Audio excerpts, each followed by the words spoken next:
I read a quote from Geddy Lee recently, and he basically said that nobody starts out trying to be a bass player, that you're a guitar player, and then you make a band and somebody's got to play bass and you get voted in. That's what Geddy said. Was that your experience too?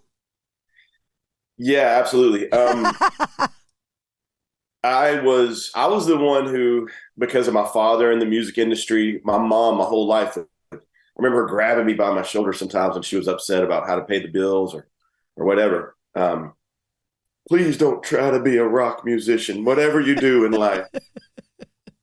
And so all my best friends were in Collective Soul, and I would sit in with them. I'd play percussion, and I was the one that could sing harmonies with Ed.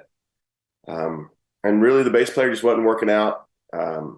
And I didn't get voted in. I remember calling on an old school phone, coming home from college one day. It was kind of a little bit of a now or never type thing, and at the same time, it was a little bit of a lightning bolt moment where I was like, well, it's now or never. I either commit to my best friends and we try to become what the definition of a true band is, um, or I'll just probably get my degree and they'll do their thing. And we'll see how far that goes, and I'll support them. But I called Ed, and it was in that era. Let's go 80s again. This would have been early 90s, but in that area, you kind of knew when people would be home. You didn't call them at 9 o'clock at night from the rotary phone or whatever. It is So amazing. Not only did you know their schedule, you knew their phone number.